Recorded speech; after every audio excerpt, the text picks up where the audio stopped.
खंडाला घाट लागला की लगेच आपल्याला एक टर्न लागतो इथे. तिथे बोर्ड लागला आहे वाघरणवाडी आडोशी माउंट अल्टेरा. अजून दस्तुरी गारमाळ हे गावाचं नाव आहे बहुतेक. तर इथून 3 ते 4 किलोमीटर आतमध्ये जावं लागतं आपल्याला.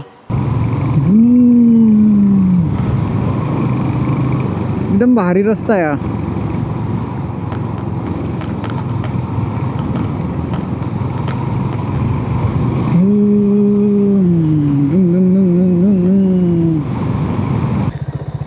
आता पोहोचलोय त्या बायकर्स पॉईंटला.